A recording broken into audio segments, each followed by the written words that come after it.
Okay, so welcome. How are you? Thanks for being here. Welcome to the History of Propaganda.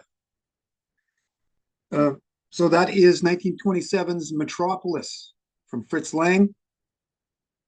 The reason why I'm starting with that is several reasons, but the main is because we ended the last show with the Moloch sacrifice at the Chicago World's Fair in 1933, where Soldiers Field was filled with Jewish people in support of this, at least there to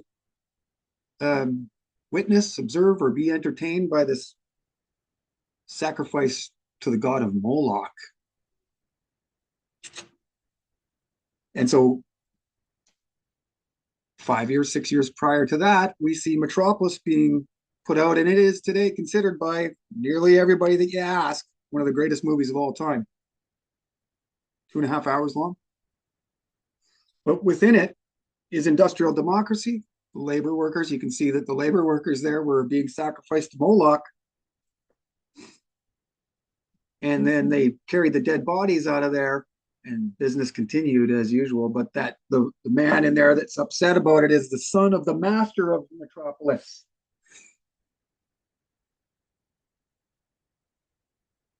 So you see the Tower of Babel in the screen there at the very end. Well, all the streets and everything were, you can see the Tower of Babel, and that's where the master of Metropolis works. And so, sort of very similar to the story of Philip Drew, the administrator, or analogous in a way to how Bernard Baruch headed the War Industries Board in 1917 and founding of fascism in America, at least in our modern day. Okay, so I want to show you another scene here, but I'm going to try to get past this commercial.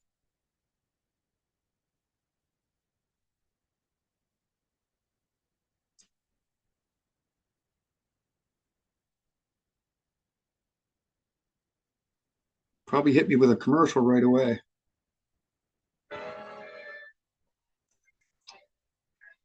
Okay, and I want you to see the second scene here. Just so that we can see what some of the concepts and storylines are of the earliest of movies. Even before there is speaking in them, we're dealing with some pretty in-depth topics, storylines, subject matter, including this here. There may be an ad. If that's the case, we gotta let her roll. We live in a fascist state.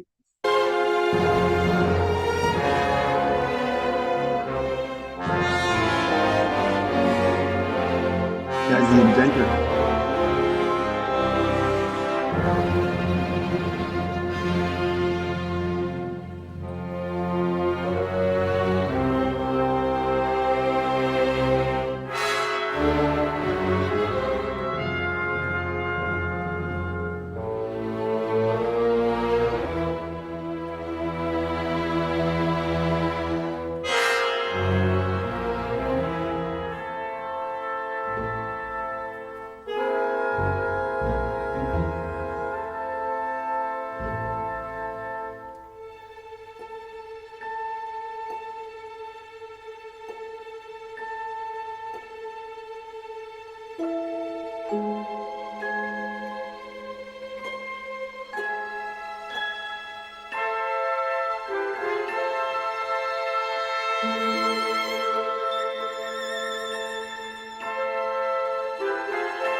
Okay,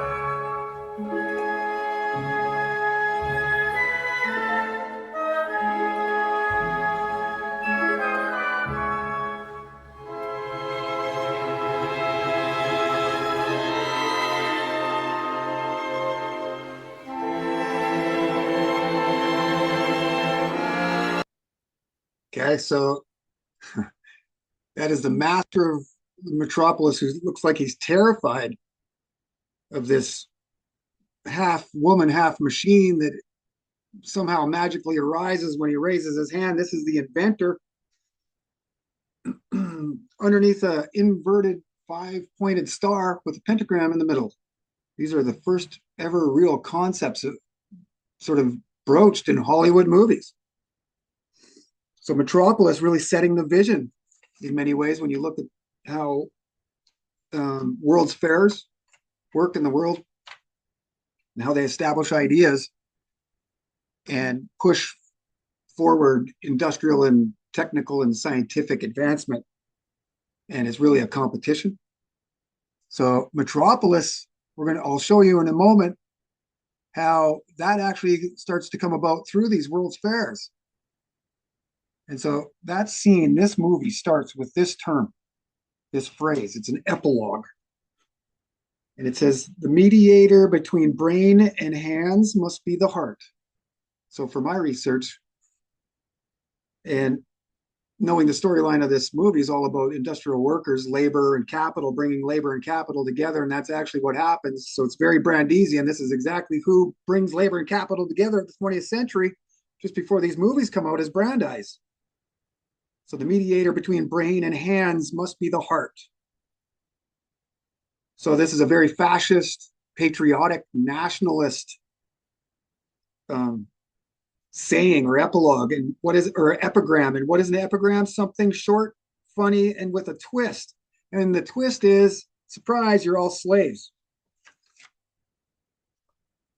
Because when the mediator between the brain and hands is the heart, that means that you're an industrial worker. You're a utilitarian tool of the state, which is very fascist. Did you see any of those guys look like they were expressing their classic individualism?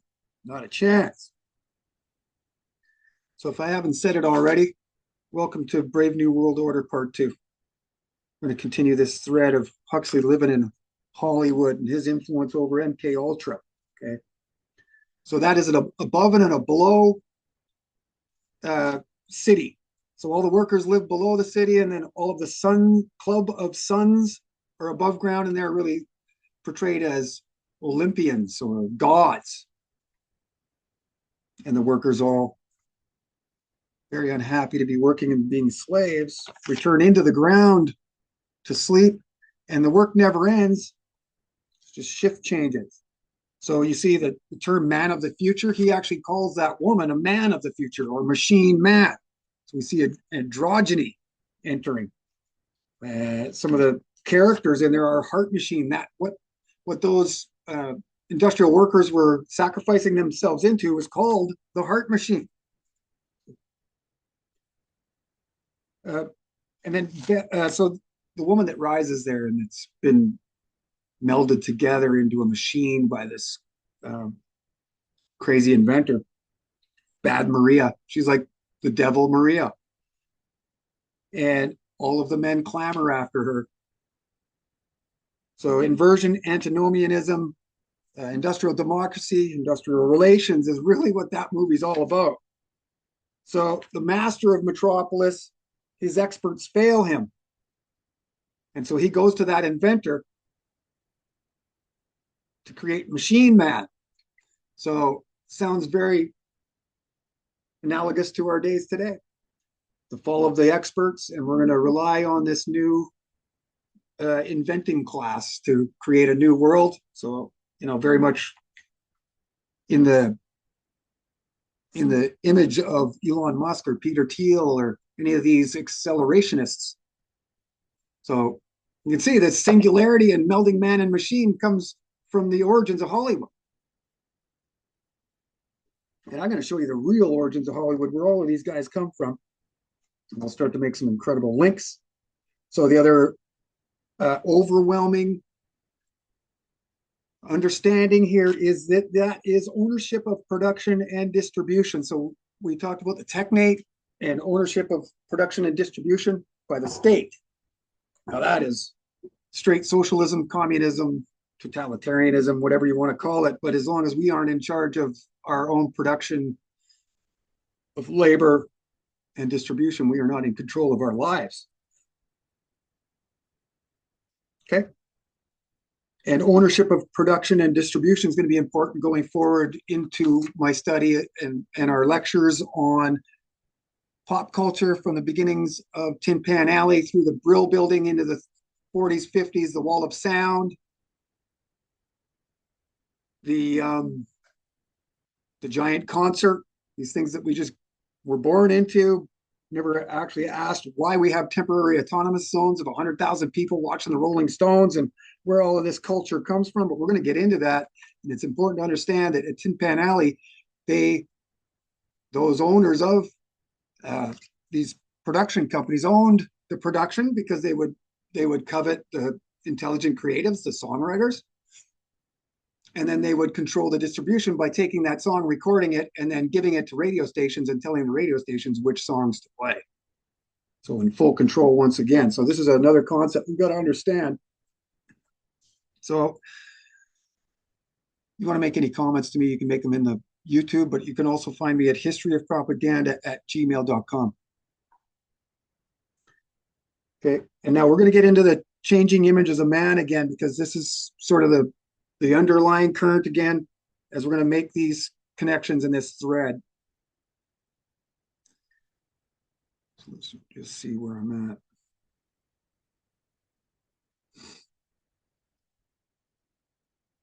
And in the end, the son of the master of Metropolis actually brings labor and capital together. And that is the end of the movie. Okay, so yep, let's start here and we'll work our way. I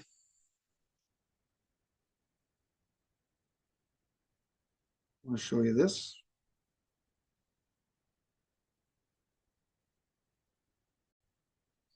So you should be looking at Futurama, New York World's Fair. This is what I mean at these New York World's Fairs. This is the actual pragmatic or practical application of the ideas that are going on, that are being seen in movies and all kinds of things. But this was the Futurama. This is where the television series cartoon comes from directly. You can see that this is a model of the future community of tomorrow. I want to link back to Disney. You can see all of these guys are pushing this scientific governance, the creation of super cities, and just look around and see what's going on. This is exactly where we're at.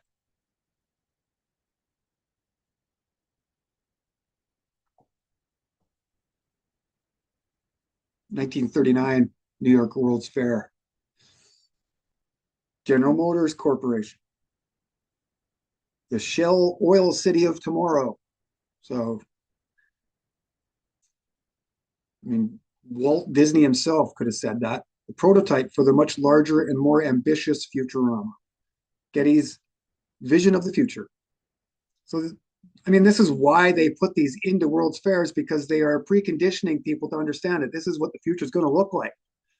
World's Fairs are key in the New World Order because it establishes internationalism, globalism, and scientific technological development at all costs.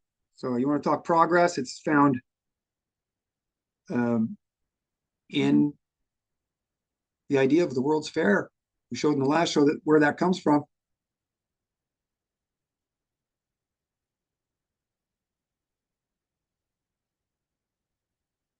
Okay, now I'm just going to take a minute.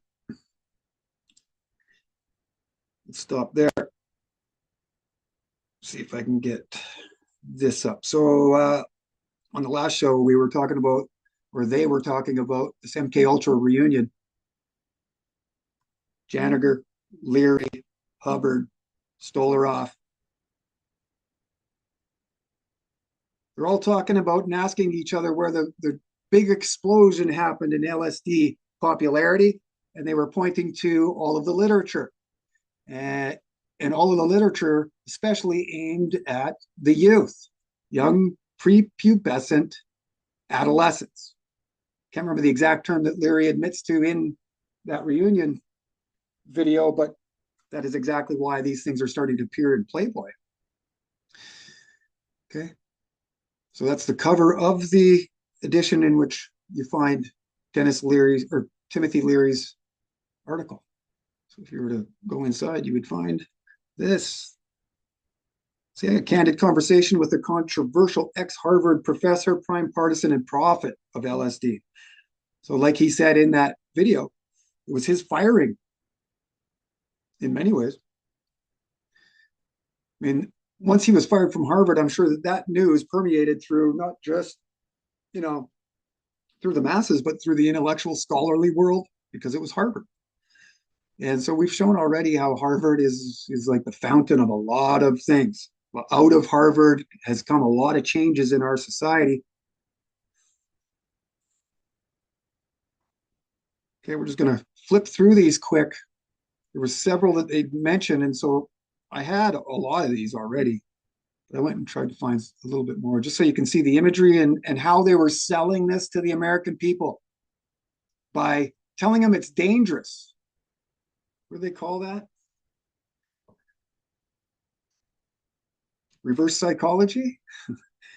These guys would know all about reverse psychology, wouldn't they? Here's Timothy Leary with his buzz cut. And so this was right around the time that Aldous Huxley and Humphrey Osmond had met him. So you can see why they considered him square. He had a buzz cut, almost like he came straight from the military. Okay, and then they show pictures, people tripping,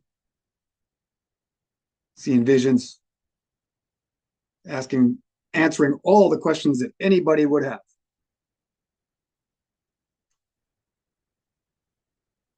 Almost like a prepper for taking them. And if you're my age, I guess you don't have to be my age, but I certainly experimented when I was 16, 17, 18, 19, and we did LSD and we did mushroom.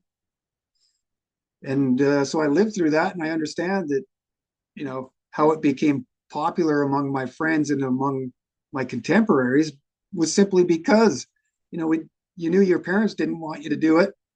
So that's a major motivating factor, this teenage parent dialectic or dilemma that we see so prevalent today. It's just we think it's natural. Well, that was developed in us too.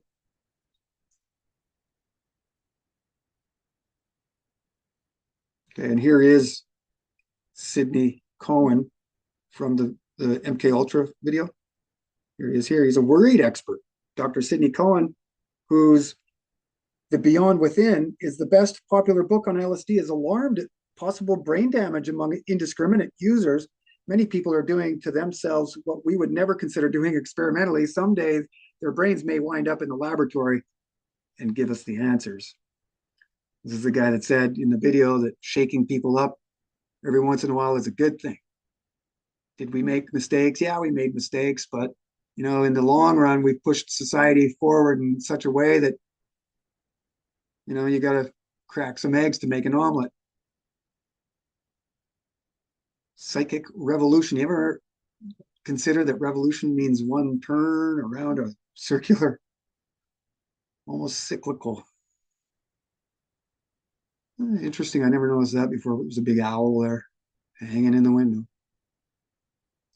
Somebody's taking pictures of this guy tripping, hanging out with his cat.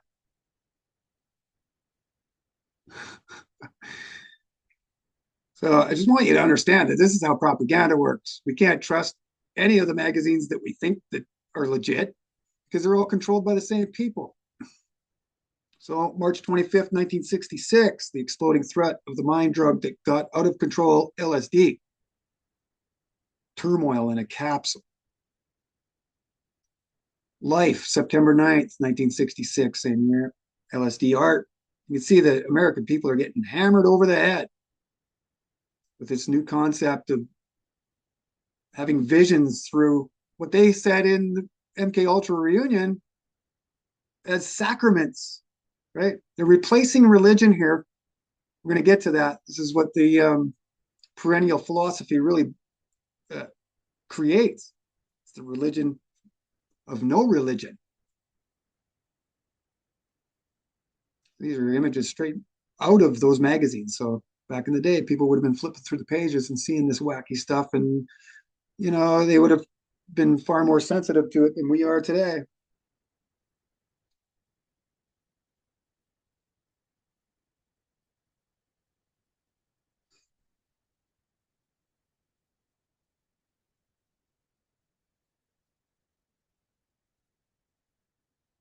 You can see that they probably took 1,000 pictures, but the one where they look the most happy is the one that gets published in these uh, magazines with millions of people being influenced because their circulation goes around the nation.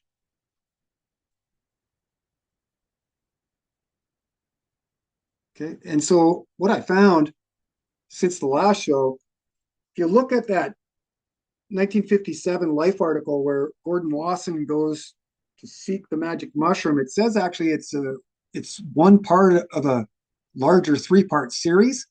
I never even noticed that before, but I went and looked and I found this. This is the second of it. And so this is his wife a week later, May 19th, 1957. This is Gordon Wasson's wife, Russian emigre.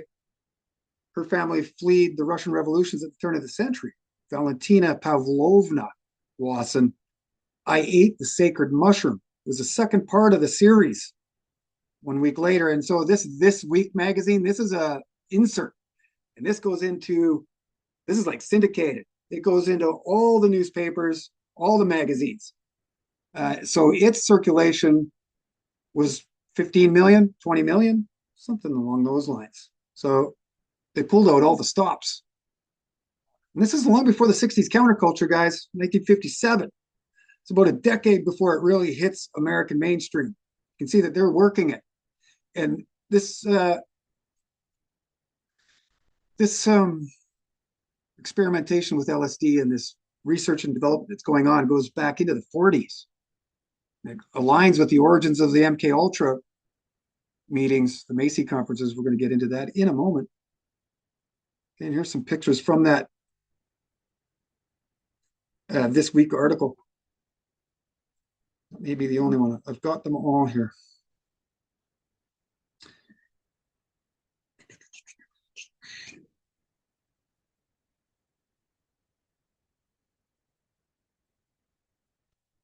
Okay.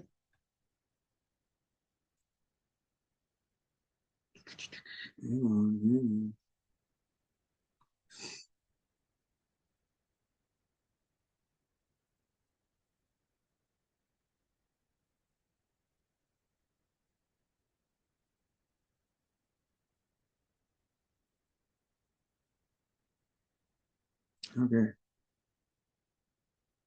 It is somewhere here. Here it is. Thank you for your patience, everybody. Some of this takes a little bit. And I can't see the screen when I'm up doing this. Little screens pop up in front of me. So here is the PDF of that article. Should be looking at it now. This Week magazine, Salt Lake Tribune. Let's see, that's 5 pages. I ate the sacred mushroom. So a lot of people are familiar with the 57 Gordon Wasson article in Life, but very, very few understand that there was one week later by his wife. Probably even more distribution than the Life magazine. Psychic mushrooms open new research horizons. I ate the sacred mushrooms, not I hate. And there's a picture of her and her husband sitting there. I'm pretty sure Gordon Wasson here is tripping balls. And maybe she is too. She's got some pretty dark eyes there. Okay, so having said all that, is that what I want to do now? Yes. Okay, so we're going to move on. We're going to go into the hills of Hollywood, in behind Aldous Huxley's home. So you should be standing with me on Mulholland Drive, in behind the Hollywood sign. You got her.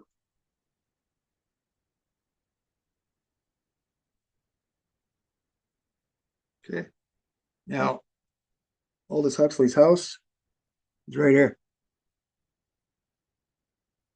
Okay, still owned in the name of the Huxleys.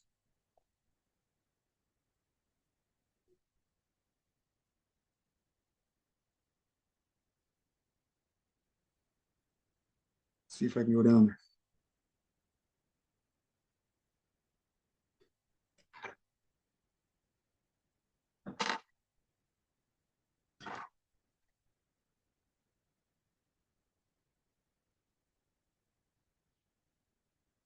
Whoa. It's really easy. Where'd he go? Here it is, 6233 Mulholland Drive. This is the home that Aldous Huxley purchased after their log home down at Santa Monica Beach burnt to the ground. It's famous for its outdoor amphitheater.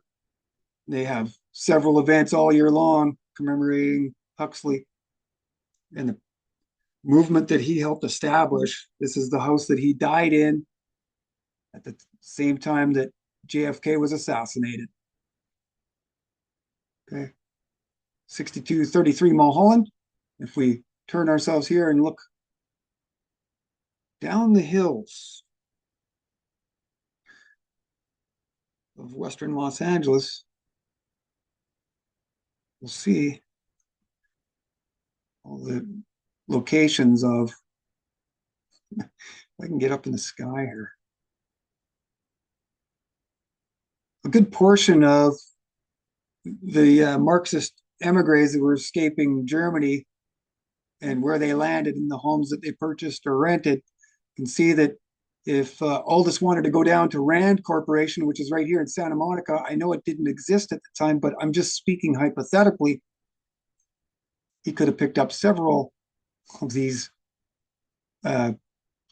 critical theorists, anti-American social contract theorists along the way. So this is why I put him in the jalopy behind the steering wheel. Largely, it's directed by Huxley too, as we're going to show, and we've been showing that Huxley, like Brandeis, is in behind the scenes, really directing the entire thing. Okay, so away we go down over Brentwood, down into the Pacific Palisades. Okay.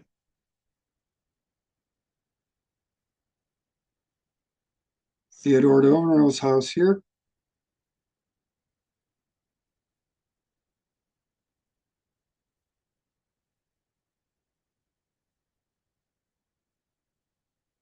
Not far from Bertolt Brecht. Emil Ludwig, Thomas Manns, the Huxleys. See how close they are? They used to walk their dogs with each other. And there's the Rand Corporation on the bottom right. So real close to the Santa Monica Pier is the mothership of social sciences in America and the study of the American people, and the largest feedback loop you can imagine. So these are all political salons. They all frequent each other's places. They would have political debates. And down here is the Villa Aurora.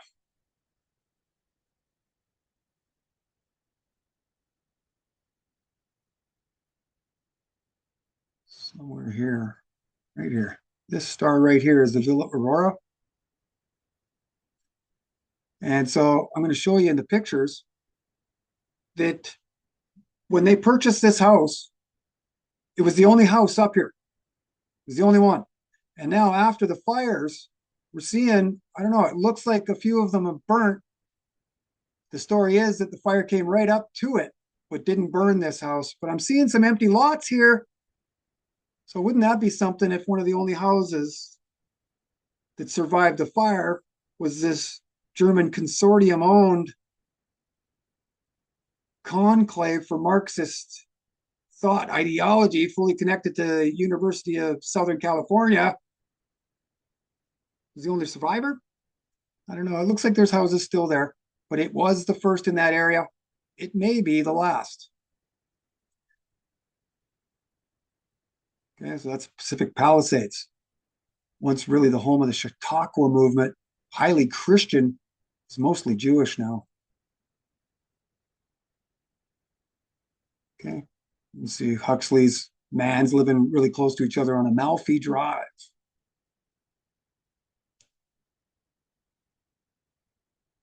And we could do a walk if you wanted to. I'd like to take you to Sulca Vertel's political salon here.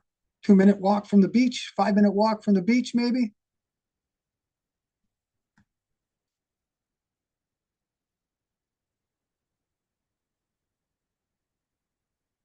And it's right here. This green building with the steep double gable. It's green today, apparently. At least at the last time a Google car went down that road, it was green. It's been several colors throughout history. And this wall wasn't here back when it was a political salon. So that's Sulca Vertel's place. Major Hollywood figures and Aldous Huxley and Marxist critical theorists bent on destroying America, all hanging out together, conspiring. Yep. So this is really what the McCarthyism and the Red Scares. There was one in the First World War era and another one in the Second World War era, and this is really what those serve to hide. Sulca Vertel does leave. Many of these people were shown as Marxists, but the HUAC investigations, those are just committees and commissions. They have no ability to charge. They have no punitive powers. So they're just strictly advisory. So while they can ask you questions and you can admit all kinds of things, you're not going to jail. We'll go back to the Hillary emails and all of those things. Still 100 years later, people think that somebody's going to go to jail when these House committees on Hillary's emails come out. It's like, oh, she's going to jail now. Now they're committees. Okay, so let's go up to the Huxleys. The Mans and the Huxleys were, oh, this is all flat now too. I used to be able to go in here. Oh yeah, there we go. There we go. You can see Huxley's at 701 and Mans at 740. They may be closer here in LA than they were in Sanary-sur-Mer. We'll go walk the dog. Let's see if I can get down on the road. And that house is gone now. Look at that. They put foundations down and they're pouring concrete by the looks of it to me. Why can't I get in there? This has all changed. I used to be able to go click onto the road and walk up here. I've done it before. So you can see it's not far. Okay, and Emil Ludwig right there. And I didn't label all these with names. Kind of wish I did. You can see they're all very neighborly. And so when we get into showing the locations of all of these people in Sanary-sur-Mer, you're going to see. And this is from the Sanary-sur-Mer tourism website itself. They like talking about all of these exiled Marxists because it's good for tourism. If their weather in the south of France wasn't enough of an attraction. Okay, so there you go. Just wanted to show you that to give you a real great understanding of what's going on there. Okay, so onto the Hidden in the Shadow of the Sun article. And we're going to kind of fly through both of these articles and branch off a couple times, show you some, like further explain some ideas. So the political salons of Los Angeles, largely unknown.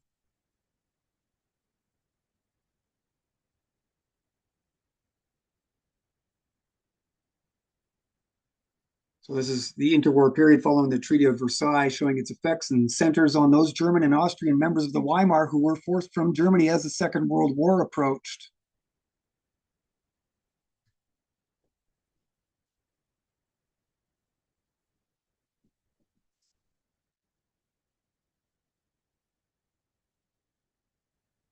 We enter the next layer of those very famous and influential emigre members of the Weimar who traveled to America, paid for mainly by Rockefeller, Hiram Hell, Julius Rosenwald, et al., as part of the Emergency Committee in Aid of Displaced Foreign Scholars. And shown you that group in the Waldorf Astoria picture. The table, the long table along the right-hand side where we see Isaiah Bowman, Felix Frankfurter, Alvin Saunders Johnson, all founders of the New Republic, hanging out at the House of Truth. Johnson, the founder of the New School, before the 30s. So of specific interest herein are those most successful, influential, and well-known: Thomas Mann, Leon and Martha Furtwängler, Salka and Bertolt Vertel, Theodore W. Adorno, Max Horkheimer, and Bertolt Brecht, Fritz Lang, and others. Okay.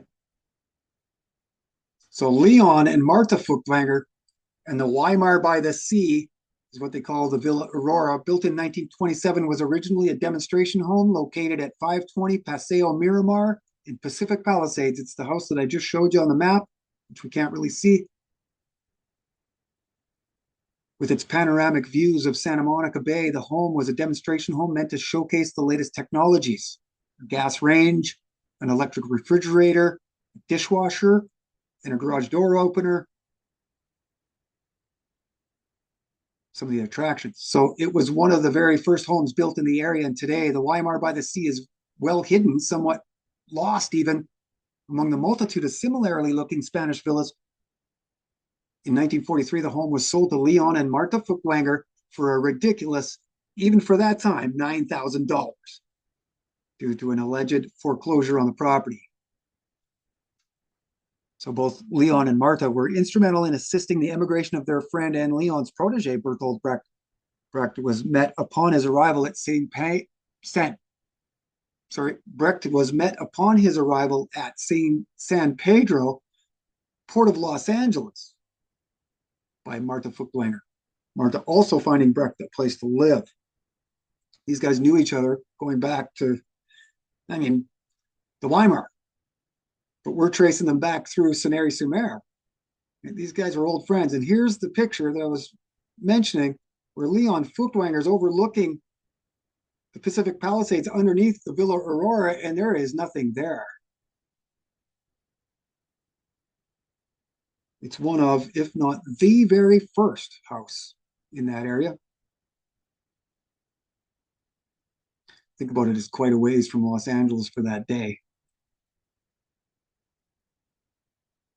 So Leon Furtwängler writes this book, The Oppermans. He was a prominent member of the Weimar and was influential within the intellectual and artistic circles in Los Angeles after arriving in 1941.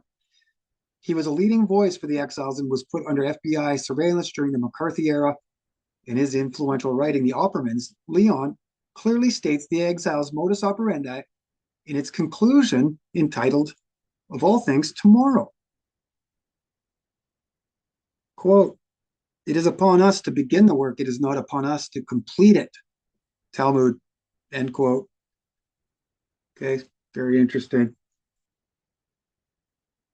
Tikkun Olam, fixing the world much? So Leon Furtwängler, while still in France, completed the definitive story of Flavius Josephus entitled The Day Will Come.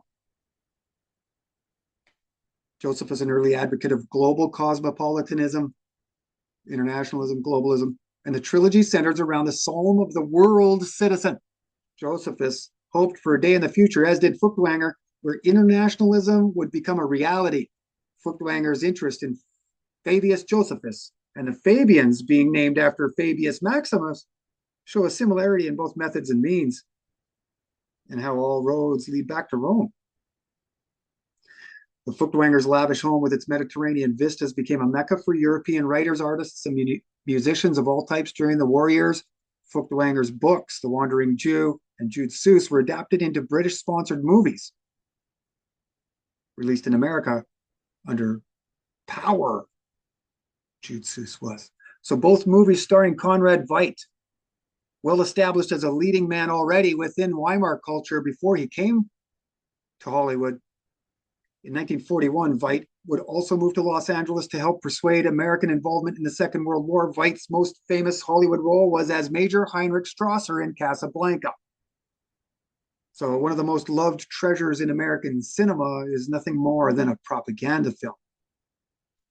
In Different from the Others, 1919, a melodrama co-written by Richard Oswald and the German Alfred Kinsey Magnus Hirschfeld, Different from the Others is looked upon by historians as the first ever feature-length film aimed at a specifically gay audience and was funded by Hirschfeld's Institute for Sexual Science. So Hirschfeld, all of these Marxists, also any of the work by Aldous Huxley, H.G. Wells, and the Fabians, those were the books that were burned. Just so you know. Furtwänger, he lost his extensive collection of books when he was in fleeing Germany. This is the story. But Furtwänger acquired a large collection of the various editions and translations of the works of Flavius Josephus, spanning 400 years of printing. Furtwänger wrote a trilogy covering the life of Flavius Josephus, a Jewish historian of the first century, telling of the fall of the Second Temple. Josephus, the Jew of Rome, and the day will come. He also had an extensive collection of first editions and secondary works from the French Revolution by Rousseau, Diderot, Condorcet, and Helvetius. Right? Social contract theory. We talked about Jean-Jacques Rousseau. His collection also includes the first editions of many of the fellow exiles' work, including Heinrich Mann, Thomas Mann, Ludwig Marcuse, Alfred Doblin, and others. So following Leon's death, his wife willed his library collection and personal papers to the University of Southern California within the Furtwänger Memorial Library, housed within the special collections of the Doheny Memorial Library. So their castle by the sea was eventually sold to the German government and is today controlled and managed by the Villa Aurora Thomas Mann House Consortium. German-owned. Following the death of Marta, their home was repurposed as a study center and is now home of the Villa Aurora Foundation for European-American Relations. Of course it is. Where they offer fellowships and a residency program promoting transatlantic exchange. A portion of the Furtwänger collection still lives at Villa Aurora on permanent loan from the University of California. Marta remained a very influential Los Angeles heiress, living at the Villa Aurora for nearly 30 years after her husband's death and continued to promote her husband's work throughout this time. So here's some pictures of the Villa Aurora, exterior and interior, just to give you an idea of what a political salon, and probably the most influential political salon in Los Angeles of the day, looks like.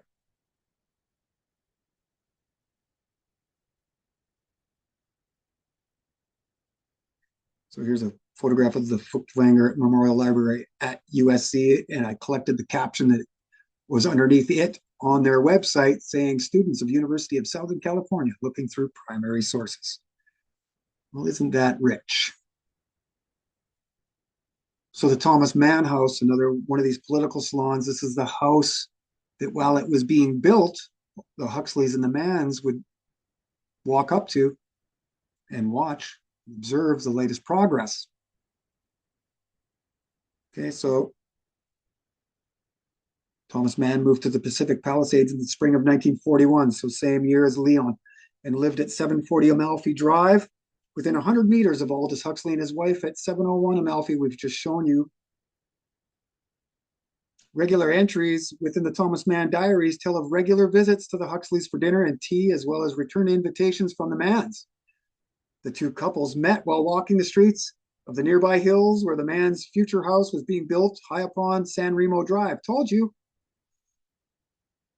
Or in the beach in Santa Monica when Huxley left for Leno del Rio to go meet Mabel Lujan Dodge, Mabel Dodge Lujan, the other political Solanier heiress, uh,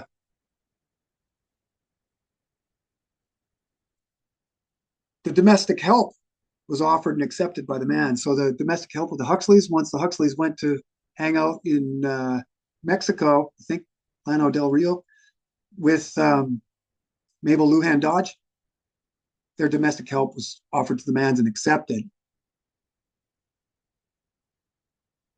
So stop the bus for a sec. Mabel Lujan Dodge and the story of the political salons at Greenwich Village. Greenwich Village is the center of the laboratory that is New York. You can see the Republic of Dreams, Greenwich Village, the American what? Bohemia. Okay, and what are the years? 1910 to 1960. So this is 1910 is the year that Walter Lippmann graduates from Harvard. And he is hanging out in Greenwich Village, making friends with all kinds of these people that are hanging out there. This is really where the first Socialist Party of America is developed. And we can see this is where communists and well-known socialists start to commingle with the American progressives. So if you allow me to digress for a moment, I'll read you a quote from out of here because Walter Lippmann is talked about in here. But we'll just take the first one.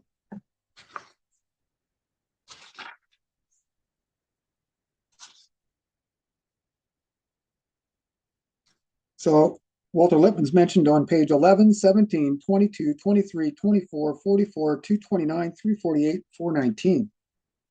We'll just go to the first one on page 11.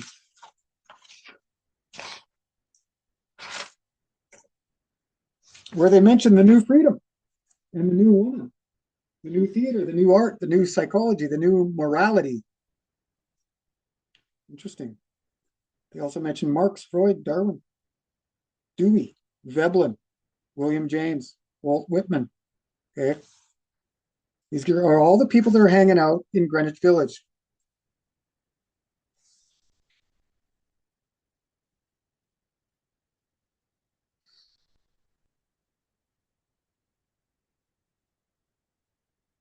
So as Walter Lippmann put it, the village was guided by, quote, a quality of feeling instead of conformity to rules, end quote. So antinomian.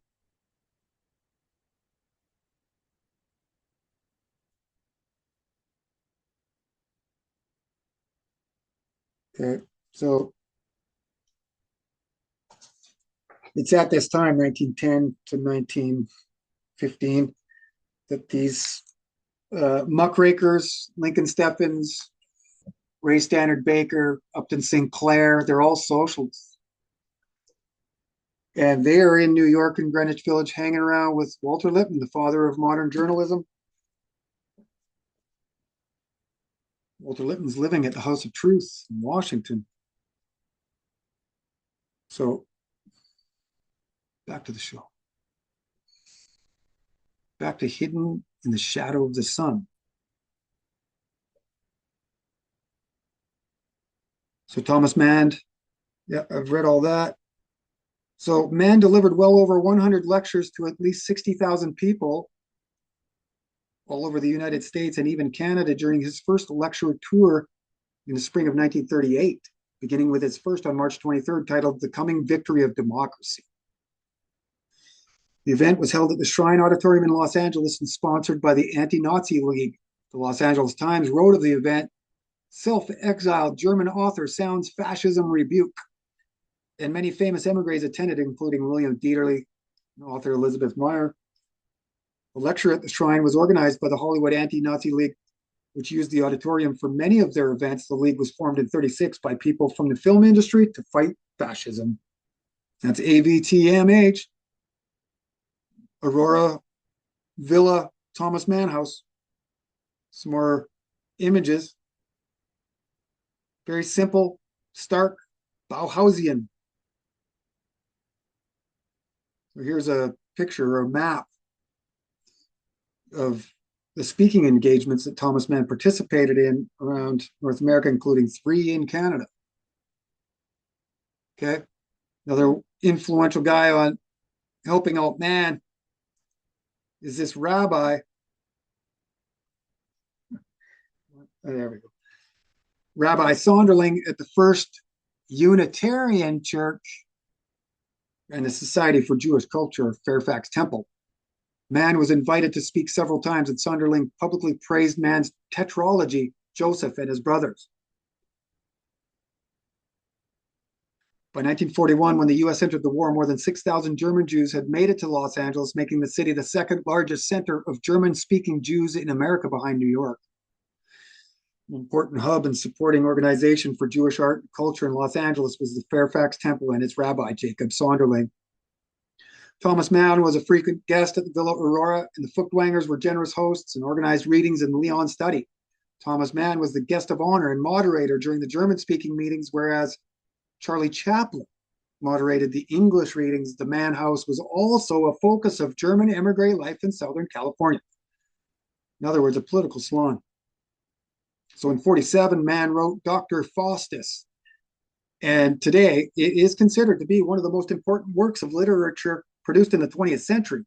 His famous collaboration with Adorno, the study of music, of genius, of culture, and of the political and aesthetic crisis of modernism, centering on the nefarious pact. The main character, a composer of whom Adorno is, makes with the devil. So same as this rock and roll story of Robert Johnson being at the crossroads. So for many scholars, the devil has become synonymous with the philosophical works of Mann's collaborator on this project, namely the German philosopher and social theorist Theodor W. Adorno. The image of Adorno with his bow tie and glasses as the devil has continued to fascinate scholars in the decades since the publication of Mann's novel, resulting in a wide range of critical and interpretive responses, AVTMH. So it is also interesting to note that Mann's reflection on radio takes place just as Bertolt Brecht publishes several texts dealing with radio as an apparatus of communication, AVTMH. With this in mind, in 1941, Thomas Mann regularly contributed to BBC as part of a radio program broadcast back to Germany called German Listeners. And the regular broadcasts enabled the exiled writer to politically influence the German population in their mother tongue. The aim was to convince the Americans of a united front against Nazi Germany. So even though he's exiled and he can't enter Germany, he's found a way to spread his message back in Germany without being arrested. This, to many historians, is the first of the podcast. So NBC Studios photograph via the Thomas Mann House. This is where he would go in LA.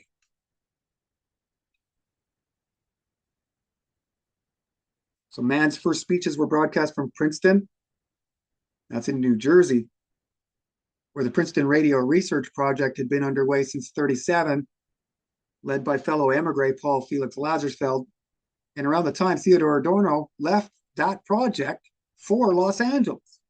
So Lazarsfeld and the Little Annie Project, or the Stanton-Lazarsfeld Program Analyzer, was a tool to record the listening habits of radio listeners. This also the same location from where the War of the Worlds was infamously broadcast in 1938. Stanton, an eventual chair at the Rand Corporation.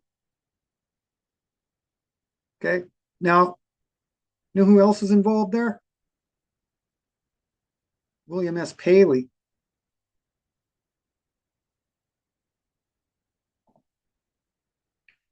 Allow me to digress one quick moment here. Anybody know who William S. Paley is? He's the head of CBS.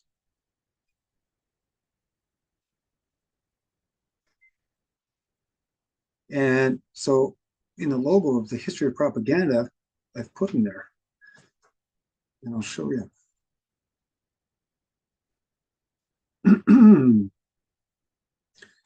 So I must stop this share for a moment. I'll show you who William S. Paley is. His family, the founders of La Paulina Cigars. And this is really why he purchased the fledgling radio station that was the start of CBS to sell his cigars. And who is William S. Paley but this guy right here, the smoker. Okay. Involved in psychological operations during World War II. Founder of CBS with no concern whatsoever with telling you the truth. Square's there for all of it, giving your customers more ways to order, whether that's in person with.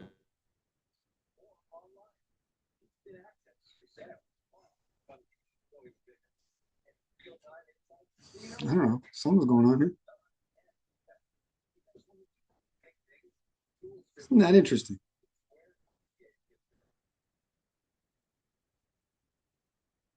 Just a random commercial just went on. I don't even know where it was from. Moving on. Hopefully that doesn't disturb us anymore. So here's Thomas Mann, Princeton Radio Research Project. Nearly at the same time. So the home of Salka and Berthold Vertel. Los Angeles was as crowded with artists as the Renaissance time. It was a sort of harmonic convergence of superstar European intellectuals who found themselves in this environment suddenly, not really by their choice, but here they were. And it was Salka Vertel that was what you might think of as the glue that kept this community together. That's Donna Rifkin. Remembering the Exiles, Salka Vertel. And if you were to look into Donna Rifkin, she's probably doing some sort of interview or get together at the Villa Aurora. She is the next generation of Marxist thinkers, still steering value tradition away from our old Western traditions and values, flipping our values. You think back to the 4 aspects in that picture in the Changing Images of Man study we talked about.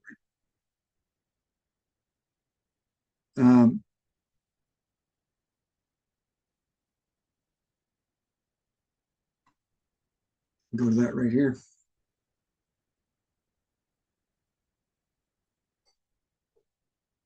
Make sure I'm sharing it.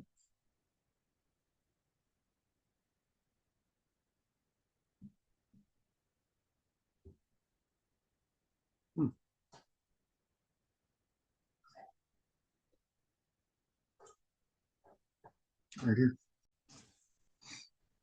So quickly, let's digress again and talk about the importance of symbols and images in the pushing of society forward. So from the very beginning of human existence, man has relied upon mythological images and symbolic metaphor to help bring meaning and purpose to his life. Today, we use these images as snapshots in order to define the many evolutionary stages of human history, helping to condense the complexity of each era into a single, easy to understand archetypal symbol. Like Homer Simpson today, maybe the image of man, the modern image of man. So, for example, when we think of man in prehistoric times, we imagine him as a spear-wielding master of nature, just as the early cave paintings depicted. During the ancient Egyptian era, he became the master of his fellow man and is most commonly represented in the iconic golden image of King Tutankhamun. A scientific method emerged during the Renaissance. Early European modern history, man stepped out from underneath the mystical authority of God to become not only the dominant force in nature, but the master of the universe, apotheosized by Leonardo da Vinci's perfectly proportioned Vitruvian man. Okay, so just give you an idea. This is how we're steered. And if you look, I encourage you all to go watch Metropolis, but you'll see when the workers are doing their job, some of them look like they're within this circle of Vitruvian man being of good utility within an industrial democracy. Okay, so let's just quickly talk about these 7 functions again, just to refresh everybody's memory. This is what was identified in this changing image as a man. So what we're showing here is where MK Ultra went mainstream, right? So we've identified mystical, cosmological, sociological, pedagogical, or psychological, editorial, political, and magical as these 7 functions in society in which all the institutions exist. And then they were going to infiltrate all 7 of those at the same time. Mystical and magical also, too, that I include with magical, because this is what we're really dealing with right now. We just went through a show on Disneyland. And it's all fantasy. So the cosmological function is to, quote, form and present images of the universe and world in accord with local knowledge and experience, end quote. This function is performed in our society today by the scientific community, and we see a grossly exaggerated reliance on the word of scientific experts and the emergence of a new quasi-religion called scientism. Sociological function is where we find nonprofit organizations, special interest groups, and today really the editorial function I'm going to get into down here is Google, YouTube, Facebook, Yahoo, and Twitter. And this is the new, beyond administrative man, post-industrial, post-truth, post-human even, new era that we're going into, where we are just governed by algorithms. And the sense that we are in a prison is even harder to understand. So the pedagogical or educational function, this obviously includes our education, public school system, as well as academia. And the university campus, a huge place for social radical change, chaos. This is really the role of the university. And Berkeley, or otherwise known as Berkeley, is one of the centers or hubs for all of that. So the political function is distinct from the strictly sociological function and, quote, appears wherever a myth or institution of society is deliberately employed to represent the claim to privilege and authority of some special person, race, social class, nation, or civilization, end quote. So today our society has been inundated with these types of social justice authorities demanding equality of race, class, gender, and ethnicity. This is the progressives of today. Okay, and so then those 7 functions start to alter our basic values, perceptions. We see that with the LGBTQ, BLM. BLM really organized, the 3 organizers of that social radical organization are Marxists. Go look it up. Right, so we covered this. Basic values turn into our motivations, that turn into our behavior and the health of the society. So this is how they are going at us at a base level. And what does that look like now? You know, they decided this changing image as a man, the most effective would be pharmacological drugs. So on their way to a brave new world of completely drug-induced population, you can see that it's hockey sticking. And that is 2016, 10 years ago. You can see that the rise really culminates. We don't see all the way back into the 80s, but this is about where the changing image as a man study happened. And SRI International has that kind of power. These studies, this changing image as a man study is essential for us to understand of how they got one over on us. Okay, and so from there, we're going to jump into the Macy conferences, because this is the foundation of the MK Ultra that Huxley was, according to Stubblebine, heading. Okay, so this is where MK Ultra goes mainstream. This is what we're going to show you. And I've shown you this book before. Here's some of the sources. Cybernetics. It's thick. This is the official record of the Cybernetics and Macy conferences from 46 to 53. So critical time. Okay, so the Macy conferences, these academic, this interdisciplinary meetings of all kinds of specialists, scientists, doctors, pediatricians, MDs of all types, system theorists, game theorists, and they were all there centered on the idea of social control. Okay, and so the first ever meetings, I can bring it up in this book if you'd like, were cerebral inhibition meetings. That is their official title. So restricting the brain. They're organized by Frank Fremont Smith, and you can see some of the names there. Gregory Bateson's one of the founders of the CIA, and his wife, Margaret Mead, right there. Warren McCullough, another major name in the first wave cybernetics.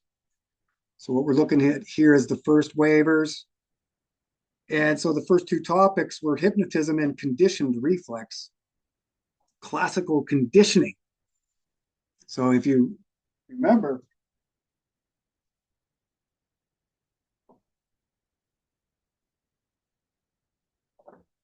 cybernetics, or control and communication in the animal and the machine, they don't mention the human, do they?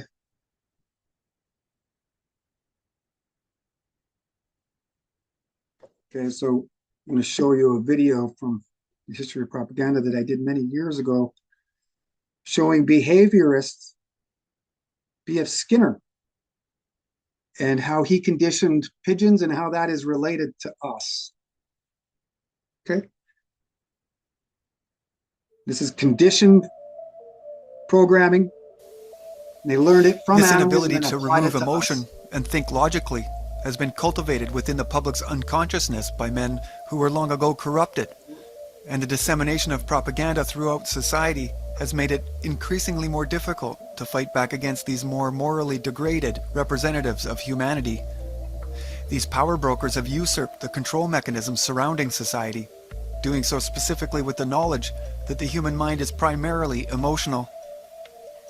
They stop at nothing to keep the populace from understanding this fact. And they do everything within their power to keep the public mind in this illogical emotional state. Make no mistake, they have understood how to use this leverage of persuasion for some time now, all of them attending and even founding academic facilities in which students are taught these ideologies and philosophies, and are all well versed in deceptive discourse, Aesopian language, and doublespeak, using information and knowledge that the public are no longer accommodated. They use techniques the public have never even heard of to play on their emotions in order to fulfill their larger agenda.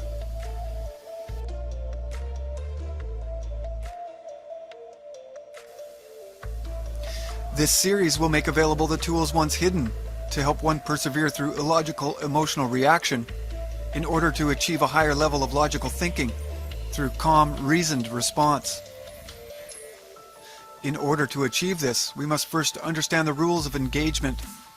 And like Sun Tzu said in The Art of...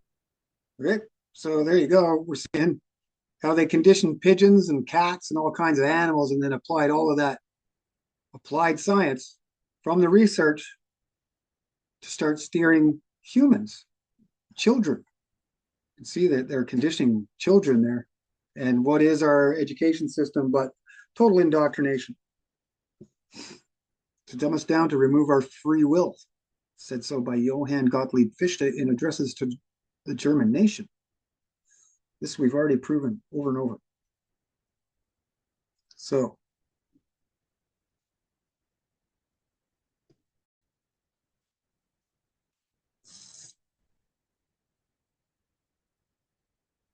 back to Hidden in the Shadow of the Sun. So the Vertels were prominent in the early Weimar scene. As early as 1920, Berthold worked with UFA, the German film industry equivalent to Hollywood.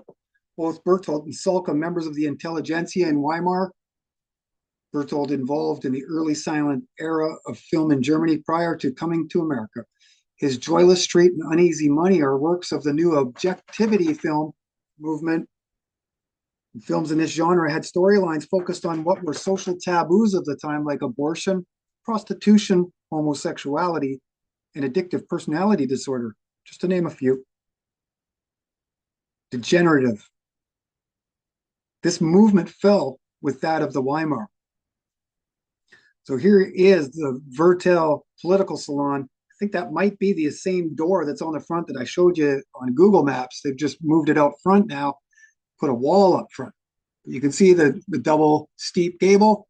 It's now yellow, but it's still the same place. So just wanted to get you some better pictures. Okay, and so here's some pictures of it back in the day. See the double gable? No wall. They moved that door out here. Okay. This is the glue that was keeping the community together. This particular political salon, the Vertel home, was an immensely important gathering place for landing emigres, famously hosting the 70th birthday of Heinrich Mann. Sulka Vertel, born Salome Sarah Sturman, two N's, was born into a political salon. She grew up in a small town on the edge of the Austro-Hungarian border in Galicia. Her parents were not observant, which is a pattern that we see with all of these guys and gals. They're non-observant. If anything, they are practicing Reform Judaism. And if you go look that up, as I've said 1,000 times prior, it's actually another name for it is Progressive Judaism. So her parents were non-observant, and her father was a wealthy lawyer and the first Jewish mayor of the city in which she was born. Salka became a prominent actress in German-speaking theater and was cast in several starring roles under famous Austrian director Max Reinhardt. Born Maximilian Goldman, again, two N's. Salka toured all the European capitals, including Munich, Vienna, Berlin, and Dusseldorf, playing in the many Reinhardt-owned Deutsch theaters across Europe. So he had a monopoly on all of the places that they were to perform. And so it's here that she meets both F.W. Murnau and Ernst Lubitsch, two massive names in the founding of Hollywood. They were both actors in Reinhardt's ensemble. Lubitsch is famous for implying things. You're not going to see people get murdered or things actually happen. It's implied. So maybe a couple goes off to a hotel to have a tryst. He won't show that actually happening. He'll just show the do not disturb sign being put on the doorknob. And he's leaving the rest of it to imagination. So Salka's brother studied with Arnold Schoenberg, and as a solo pianist, he premiered the composer's Perrot Lanier. Schoenberg, famous for the 12 tonal music associated with like Tom and Jerry cartoons, with no flow, no real meaning to it. Maybe the musical equivalent to abstract expressionist art. So here's some of these Marxists hanging out in the backyard at Salka Vertel's. There's a picture of her husband, Bertolt, and her. And one of their other fellow emigres, Eva Herrmann. Who was she? She was an exiled painter and illustrator. She moved to Los Angeles in 1940 and would live within walking distance of both Huxley and Mann. Herrmann promoted through her art George Bernard Shaw, Aldous Huxley, and Bertolt Brecht, and contributed the front cover art of the German, Russian, and English versions of Furtwänger's 1939 novel Exile.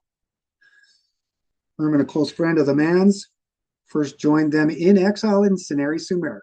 She would later move not far up the Pacific Coast Highway to Santa Barbara, known colloquially as the American Riviera, where her home too would become an important gathering place for many German-speaking emigres. The Weimar culture that was being abolished in Germany for its alleged degeneracies just so happens to be the same type of art that Hollywood began producing upon their arrival when those fleeing from Germany came there and landed in Hollywood, started writing scripts, screenwriting, befriending all kinds of Hollywood stars and starlets. So Bertolt Brecht, a famous poet and playwright, he worked with Fritz Lang, the director of Metropolis. They collaborated together on Hangmen Also Die, another propaganda film of 1942. So for Brecht, the collaboration with Lang was an opportunity to break into the Hollywood scene. Obviously, Lang, well established by then, years after Metropolis. The two would take considerable artistic liberty with the actual historical events portrayed in Hangman Also Die. And like many of the films from this era are today largely looked upon as propaganda films. By July, Brecht had declared the movie a dismal fabrication. That's straight out of Weimar on the Pacific, showing you that book. So Brecht would continue working on the script through September of that year with John Huxley out of the United Artists Studio. Huxley, an American writer of several film noir crime dramas and the author of the very first anti-Nazi film. So here's Fritz Lang, Bertolt Brecht, and some posters from the day of those movies. Okay, you can see film noir. A lot of times you see the shadows. It's playing with lights and shadows. It's really what film noir is all about. So here we have an image from Metropolis. Fritz Lang moved to Hollywood in 1933 to work for Metro-Goldwyn-Mayer, and by 1942 had directed 6 films. Fritz Lang's, about halfway down that paragraph, Fritz Lang's Woman in the Window, along with Billy Wilder's Double Indemnity, John Huston's The Maltese Falcon, were some of the earliest of the film noir genre in America. Despite the term being first coined in France, the movement can be traced directly back to the Weimar Republic and Fritz Lang's 1931 film, M for Murder. So some more posters to show you that there's well-known names participating in all of this. Unwitting or witting to certain degrees, I'm sure. So M is a story of a serial child murderer, and the audience is asked to sympathize with a pedophile unable to control his urges to kill. In the end, no verdict is levied. Half the city wants to lynch him, and half the city has sympathy for his situation. And so he gets off scot-free. Film historian James Nairmore charges that the film noir genre was meant to foment sympathy for the devil. Song written by the Rolling Stones. Mick Jagger went to school at the London School of Economics. The main objective of film noir was disorientating the spectator, who can no longer find the familiar reference points, lost in murky plot lines and the lives of ambiguous lead characters. The resulting confusion and alienation were an intellectual dilemma that had to be solved. Essential elements of film noir go beyond that of a police documentary. The dark film series portrayed consistently the presence of crime. Nina Frank called it the dynamism of violent death. Film noir almost always told from within the criminal, forcing the viewer to consider their own morality. If the police are portrayed, they are rotten cops, and sympathy is built around the criminal milieu. It abandoned the adventure film convention of a fair fight.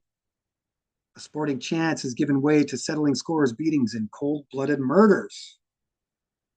G. Edward Griffin, Double Indemnity. That movie has been redone in the 90s.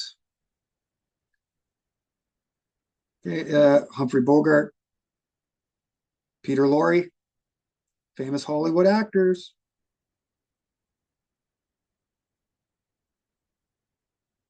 So from the Film Noir Reader.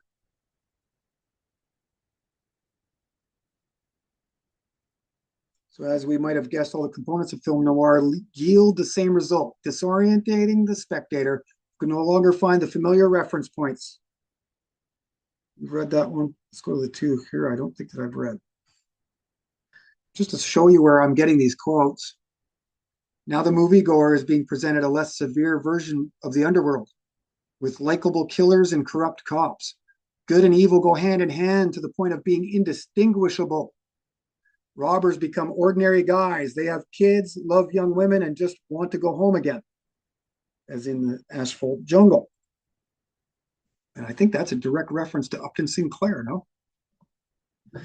The victim seems as guilty as the hitman who is just doing his job. The primary reference point of earlier days, the moral center, is completely skewed. So we're being removed from our traditions and values. And in its place, like we read in Ends and Means and several other places, they are then putting their own anchors and moorings. And see where we're at 100 years later, 50 years later, 70 years later. The conclusion is simple. The moral ambivalence, the criminality, the complex contradictions in motives and events all conspire to make the viewer co-experience the anguish and insecurity, which are the true emotions of contemporary film noir. All the films of this cycle create a similar emotional effect, that state of tension instilled in the spectator when the psychological reference points are removed. The aim of film noir was to create a specific alienation, and who better to do that than a group of Marxists that can't speak English hanging out in Los Angeles.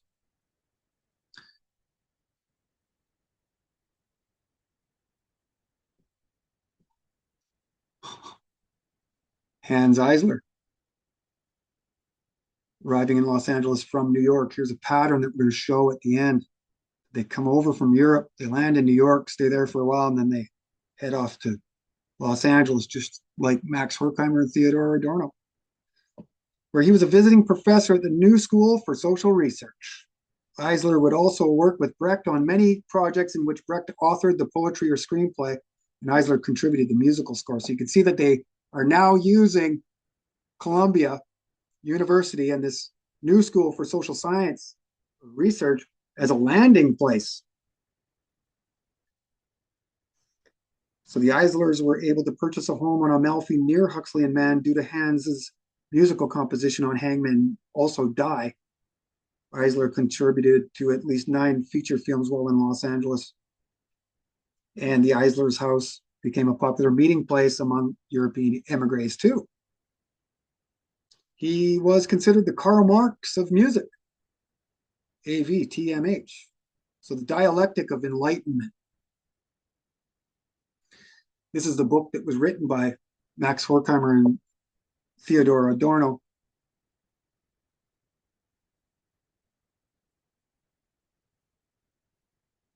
We're telling the story of how they arrived at Columbia. We already know that. So their critical theory, laying the groundwork for all critical theorists to follow. Their book, Dialectic of Enlightenment, a manifesto. Horkheimer, the early director of the Frankfurt School, and Adorno, a leading figure and eventual director when he returned to Germany. It's Horkheimer and Lowell that negotiate to bring the new school to Columbia. So Horkheimer set up the university in exile in conjunction with progressive founding fathers, Charles Beard and James Harvey Robinson. This is really the source of the major cataclysm that happens, the famous fight on the faculty, fight between faculty at Columbia that happened at this time. And these guys are at the center of it. And you can see it's because of the infusion of Marxist ideology. So Horkheimer and his wife Rose were witnesses at the Mann's citizenship confirmation. Horkheimer lived 3 minutes walking distance from the Mann's home while finishing the Dialectic of Enlightenment. These guys are all writing their most famous works and tomes here at the same time. So I think we've already mentioned Paul Felix Lazarsfeld and his partner Meyer Robert Skolnick, known as Robert K. Merton to us, and their 1-step and 2-step flow of communication. Does that look familiar to you? This is how they are controlling society, something that we think is normal. This was all developed with the complicit intent of social engineering, social control. So 2-step is where the media spreads its message through celebrity, like Zuckerberg, Clooney, or Winfrey. And then the hypodermic needle theory is direct infusion of information into the individuals of the society from the media. So this is ritual view communication, nightly news, morning news, the noon news. Everything we just think is normal, and working on our behalf, the fourth estate, making sure that the government isn't taking advantage of us, right? So there's the quote I read earlier, being removed from our values and traditions. So for the film noir era, the most marked and persistent influence is surely that of German Expressionism. American horror films owe a huge amount to Caligarism. That's the first ever horror movie, and it happened in Germany. So the motion picture can standardize the ideas and habits of a nation. Talking about symbology. Because pictures are made to meet market demands, they reflect, emphasize, and even exaggerate broad popular tendencies rather than stimulate new ideas and opinions. The motion picture avails itself only of ideas and facts which are in vogue. As the newspaper seeks to purvey news, the motion picture seeks to purvey entertainment. Edward Bernays, page 156. He's the father of propaganda.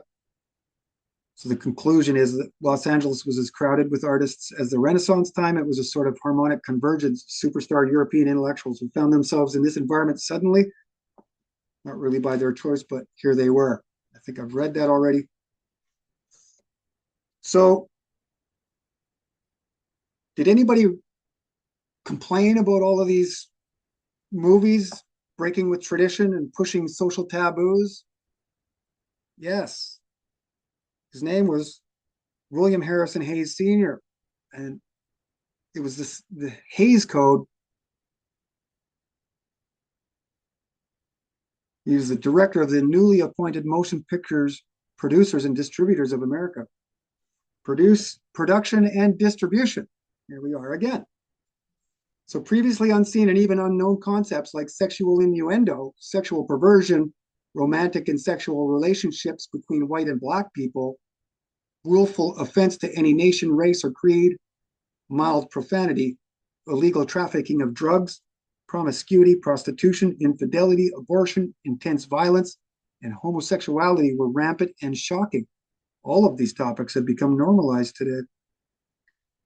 So special care was to be used when broaching subjects like international relations, arson, the use of firearms, theft, robbery, safecracking, technique of murder, torture, hanging, sedition, marriage, consummation, cruelty to children, deliberate seduction of girls, excessive or lustful kissing, and so on.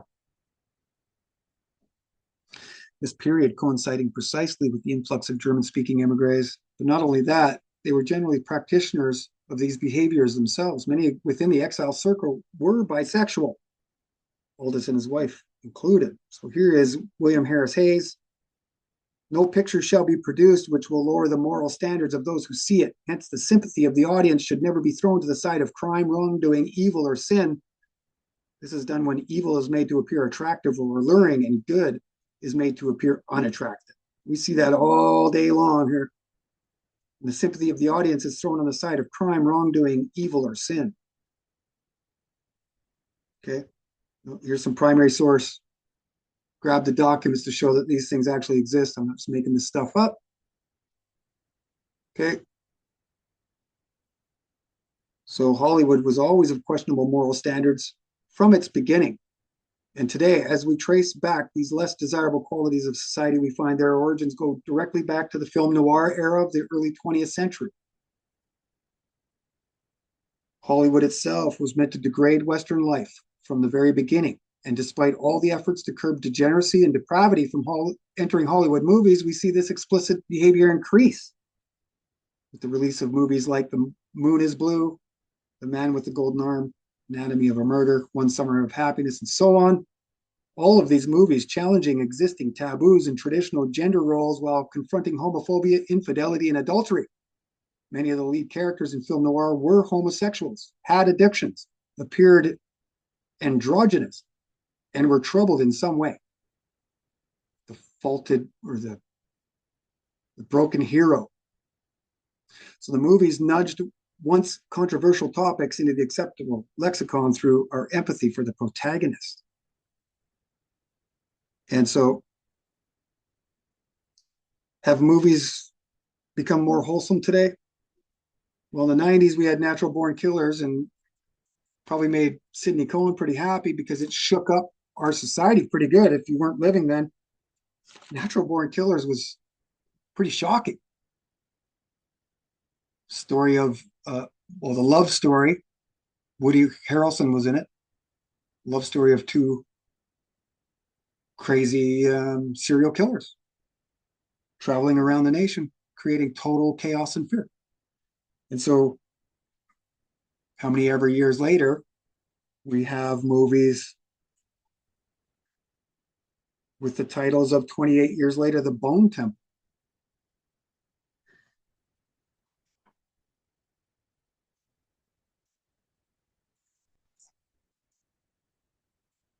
We also have movies of cannibalistic love stories. Where that little tag went. Oh yeah, right here, Bones and All. So this movie was called Bones and All. It's sort of an extension into the year 2026 of Natural Born Killers, except this time there's a twist. They're cannibals. So you can see that it's just degrading and degrading. And I got to ask, where does it end? Well, we have our answers in Weimar, and where it ends, we don't want to see that here. Bestiality and even further debasement of society. And when you look through this picture book, Voluptuous Panic, years of the Weimar, Babylon, Berlin, you start to see a lot of the things that we see here in the West. Eyes Wide Shut, Red Hot Chili Peppers. We start to see the purpose of the Red Hot Chili Peppers putting socks on their cocks and dressing up in silver and basically being naked and dancing around in the desert. It's all degenerative.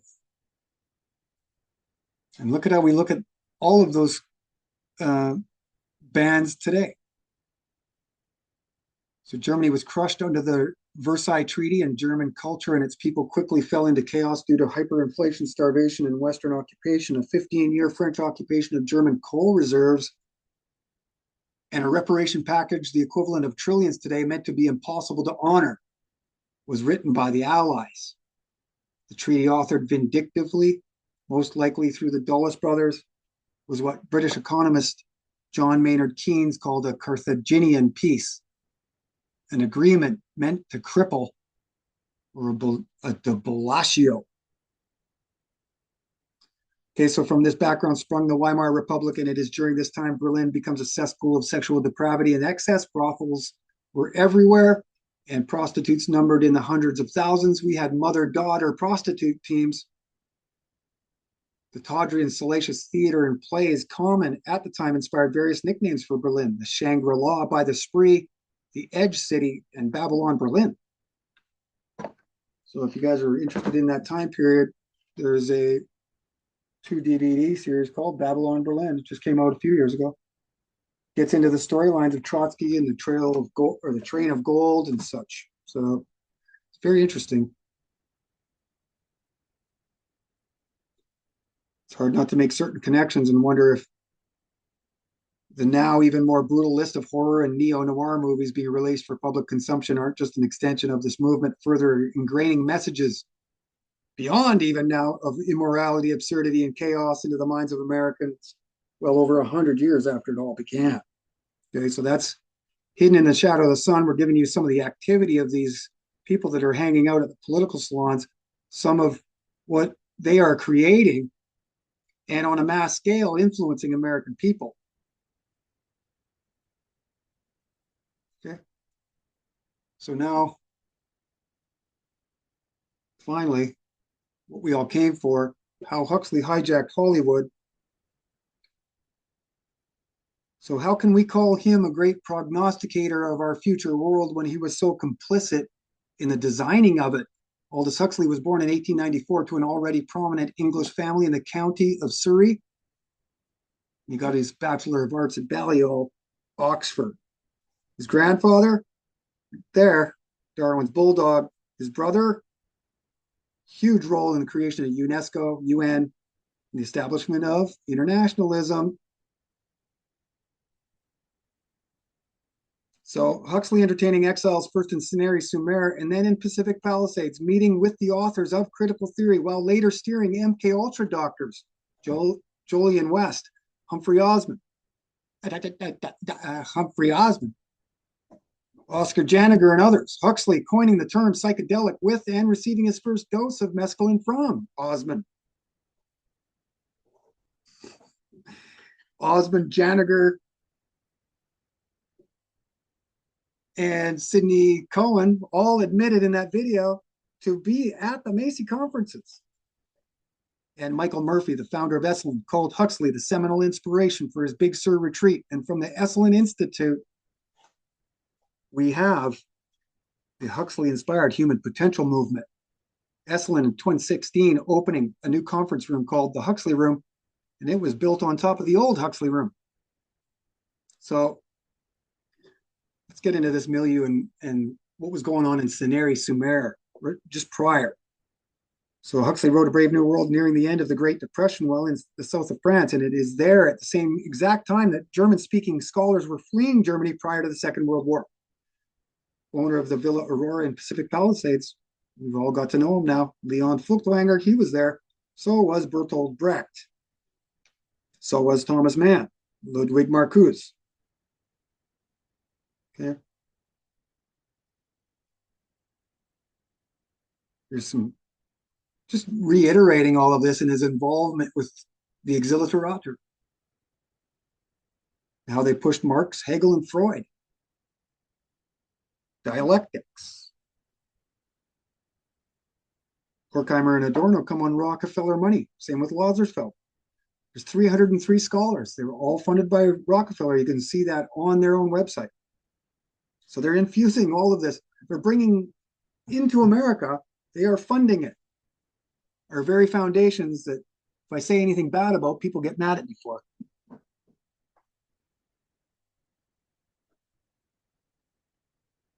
Okay.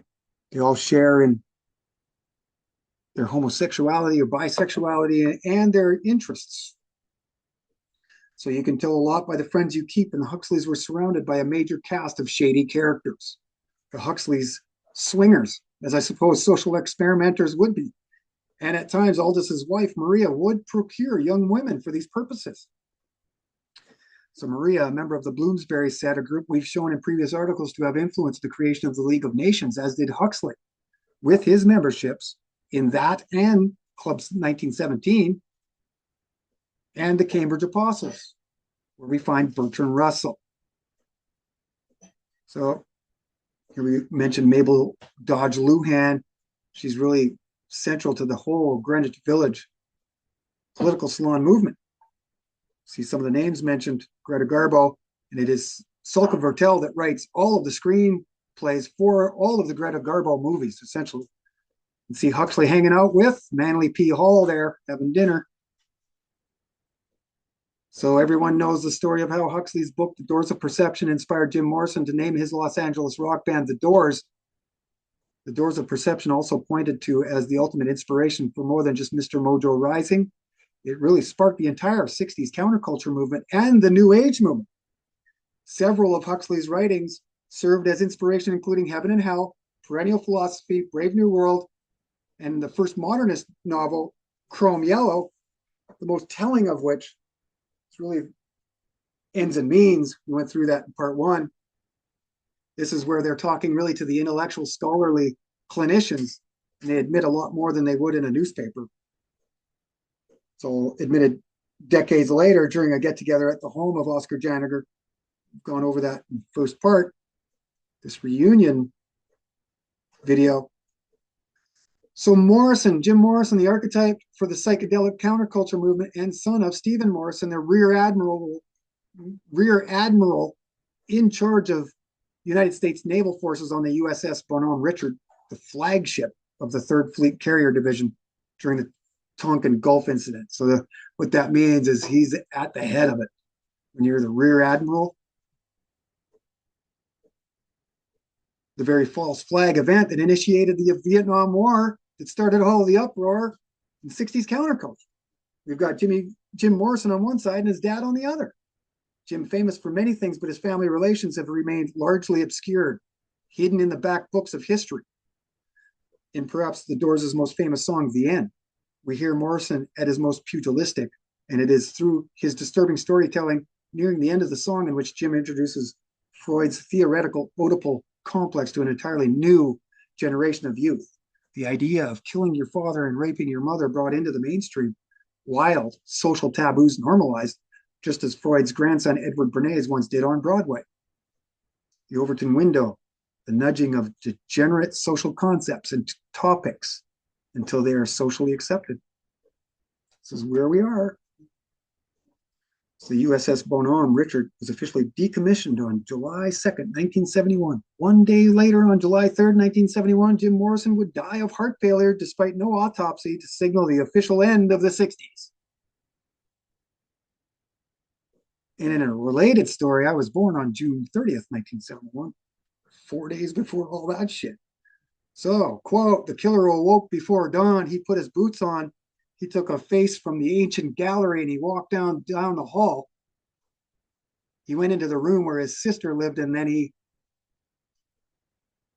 paid a visit to his brother, and then he walked on down the hall. And he came to a door and he looked inside. Father, yes, son, I want to kill you. Mother, I want to. And he leaves the rest to imagination. The implied act then portrayed through the musical instrumentality in a wild and jarring crescendoed acid jazz melee until repeating to the end. Come on, baby, take a chance with us. Take a ride on the back of the blue bus. Blue is probably the most prominent color in all of the film noir. So Morrison, during his time in Laurel Canyon, living within walking distance of both the Huxley home and the famous propaganda military base at Lookout Mountain, now owned by cult leader Jared Leto. And there are several mythical stories in which his bandmates and friends, Jim Morrison that being, would say that Jim would go for a walk and come back with a song. Was he being directed by the military just as his dad was, acting as a walking dialectic to war? Provided solace, psilocybin, and a place to ride out the storm. And here's the video of the reunion. We went through that in part one. Al Hubbard, Captain Trips, Johnny Appleseed of LSD, sitting beside the new modern, Aleister Crowley, Timothy Leary. Turn on, tune in, take over. So here is an incredible picture for anybody doubting Aldous Huxley's influence on Esalen. Here's the founder, Michael Murphy, with the gigantic grasshopper. So it's no secret that Huxley was a seminal inspiration for Esalen and the infusion of Hindu Eastern mysticism into the United States. He and his perennial philosophy playing a massive role in the New Age movement, as many of those ground soldier gurus proved to be members of U.S. intelligence communities. Like in the case of the Vertels, we see these American figures as devoted members of American intelligence. Yeah. Oh, the Beatles were huge in this too. They all went over. McCartney promoted LSD, promoted marijuana, and the Beatles completely flipped after they were influenced by Eastern mysticism. So those proselytizing hallucinogenics to the masses, those remembered, were all sharing 0 degrees of separation with the CIA, Wall Street, JP Morgan, and the Council on Foreign Relations, the Century Club, Bohemian Grove. So this is the connections we're making. So men like Ken Kesey, who wrote One Flew Over the Cuckoo's Nest, Allen Ginsberg, the indefatigable Zionist supporter of hallucinogenics, Terence McKenna, Timothy Leary, Henry Luce, the head of Time Life, and Gordon Wasson, JP Morgan Vice President of Public Relations and founder of the Magic Mushroom, all working directly with intelligence. Men like Allen Dulles, the head of the CIA at this time, and one of the key authors of the Treaty of Versailles 30 years previous.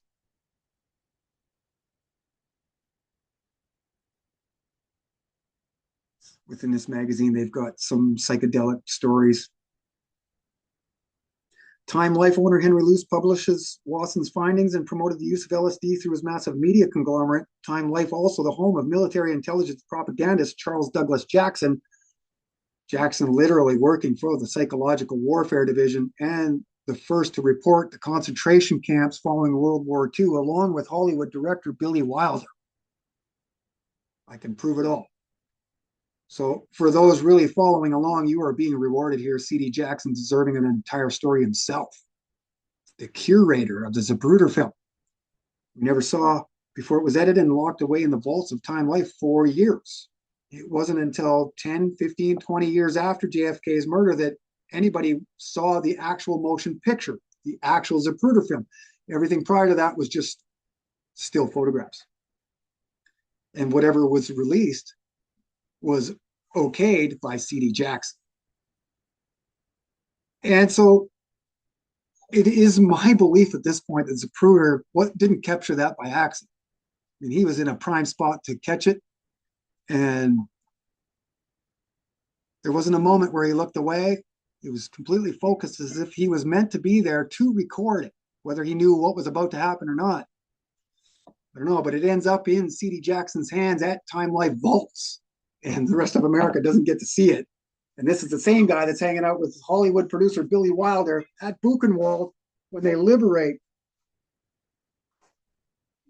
the concentration camps. And they show us all kinds of pictures of people dying from typhus and typhoid. One from a bug, one from the water. They both present on the skin the exact same as gas asphyxiation. So take that as a grain of salt, or take that for what it's worth. So we've shown that Playboy even got involved. Gone through all those magazines. We've already gone through all of this imagery. So what is Jeffrey J. Cripple, chair of Esalen's Board of Trustees and author of Esalen, America and the Religion of No Religion, wrote of Huxley's Esalen connection? Aldous Huxley's writings on the mystical dimensions of psychedelics and on that he called the perennial philosophy were foundational. Moreover, his call for an institution that could teach the nonverbal humanities and the development of the human potentialities functioned as the working mission statement of early Esalen. Indeed, the very first Esalen brochures actually bore the Huxley-inspired title of The Human Potentiality. This is just documented historical fact. There's no arguing this. The Esalen human potential legacy centers around Huxley and his close friend Gerald Hurd and Christopher Isherwood. Hurd arriving in Los Angeles with Huxley and Isherwood joining shortly thereafter. Together, Cripple added, they would eventually have a major impact on the American counterculture appropriation of Hinduism. Little remains to be said. What we witness is an all-out frontal assault on all aspects of Western society, all instituted at the same time, and the whole agenda manipulated largely by the author of A Brave New World. Huxley, like the Grinch overlooking Whoville, had no heart. Huxley and the Grinch both having hearts 2 sizes too small, and while the Grinch finally saw the error of his ways, Huxley did not. Huxley's heart is cold and calculating as a clinician to the end, as one would expect of any reputable social scientist or high-level grand strategist.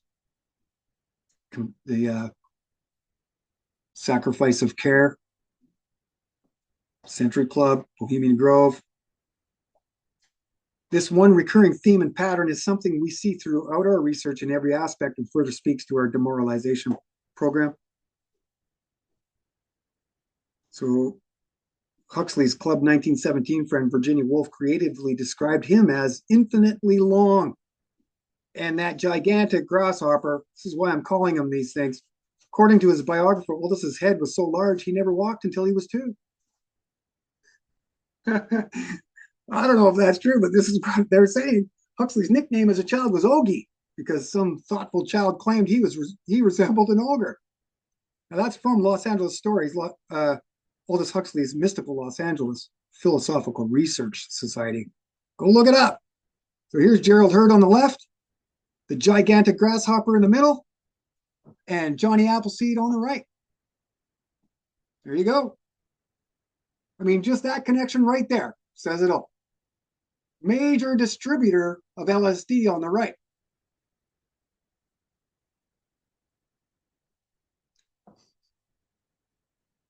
I mean, Huxley's involvement with LSD is not an argument. He's deeply involved. It's just to what degree it is that we're going to agree. And I'm showing you it's pretty deep. He's pretty high up. Okay. So Esalen worked on a spiritual level while MKUltra was the pharmacological. Huxley's work with the exhilarator to alter the intellectual realm. MKUltra didn't end, it became mainstream, the progenitor or precursor to the Stanford Research Institute's Changing Images of Man study, beginning not long after Huxley's death, a decade after. And as I've shown, the rise of the pharmaceutical industry followed. It's never looked back.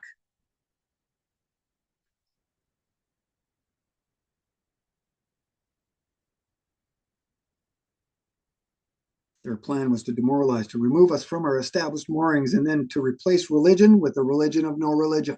This is all an attack on Christianity because a lot of people find Christianity a mooring. It helps stabilize them and their family.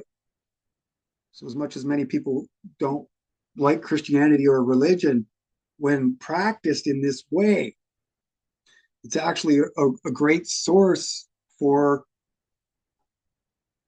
morality, living a proper life and being respectable to those around you and your friends and family. I wouldn't call myself religious, but I do see the conundrum. So it is Aldous' grandfather, Thomas Henry Huxley, that first coined the term agnostic. So Steffi Nelson wrote in Brave New LA, Aldous Huxley in Los Angeles, I would argue that it wasn't until Huxley moved to America, specifically to Los Angeles, that the seeds of his lifelong fascinations with technology, pharmacology, the media, mysticism, and spiritual enlightenment fully blossomed and bore fruit. It's often said the 60s officially began with the death of JFK and America's loss of innocence. But without the dedicated and well-documented cosmic explorations of Aldous Huxley and his cohorts, the decade would have looked very different. It's not an exaggeration to say that without Huxley, Timothy Leary might never have tuned in and turned on, and Jim Morrison might never have broken on through. So the only difference of opinion between myself and that of Steffi Nelson is one of intent and scale. I can't help but see when looking at Aldous Huxley living in his home underneath the Hollywood sign where we started, looking down on LA as the Grinch did over Whoville as a major social engineer of the highest qualifications. The mainstream account of Huxley so far from reality, he is considered a master of prognostication. And while the hearts of those witnessing Huxley's handiwork today undoubtedly will be, when hearing some of this, mangled up and tangled up in knots, it remains the indefatigable goal of ours to wake those who still a snooze. Huxley had his hands in every aspect of Western society. At the palace, trends are created and the cool people reside. And this investigation will remain open, although we are closing it here. We are really closing the door on all of Aldous Huxley, although I'm sure there is all kinds of lots more intriguing information coming. So we leave it open. Okay, and so here's some provenance, some foreign affairs. This is the straight out of the Council on Foreign Relations. You can see Hamilton Fish Armstrong is the editor. We see in the letterhead here, Gordon Wasson, and what's he doing? But he's appealing to other members of the Century Club to confirm George Kennan. Now, who is George Kennan?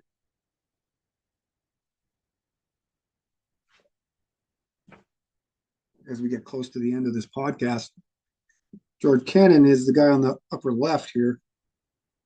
This guy.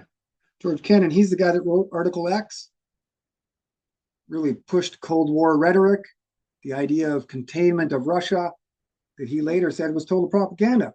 And who's that in the middle? Dean Acheson. Who's he? He's a Brandeis clerk. He learned everything he knew from Louis D. Brandeis, the first Jewish U.S. Supreme Court justice.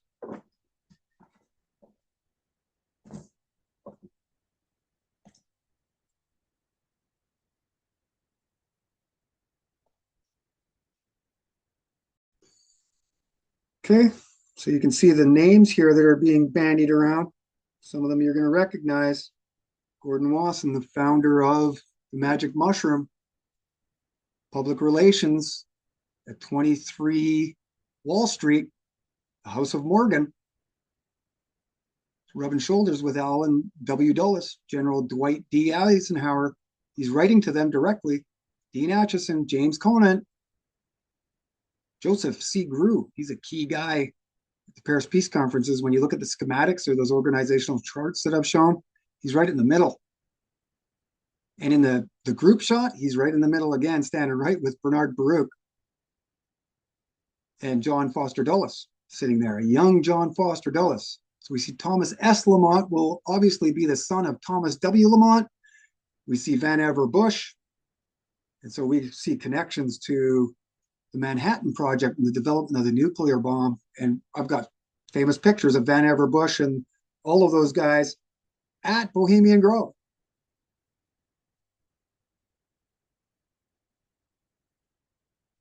So here's the brand new Huxley room at Esalen, completed 2016 on top of the old Huxley room. Just to show you that this stuff is real and happening. And this picture from Life magazine is interesting. And then on the left, we have Gerald Hurd. This is at Huxley's house underneath the Hollywood sign. It's too bad the photographer didn't come over here and take the shot. That would have said a lot more. We got Gerald Hurd, Christopher Isherwood, Julian Huxley, Aldous Huxley, and Linus Pauling. I'd like to find that Life magazine article. See if there's more pictures there. Okay, so getting close to the end here, but there's a few things I want to cover still. And this is an image of what they depicted Brave New World to look like many years ago. And when we look at it now, that looks like the 80s. You can see there's utopian socialism throughout all of this. You can see that the drawings include all kinds of things. So I invite you to spend some time looking at that picture. I would say we're not going into a Brave New World. We're largely there already. So, what now?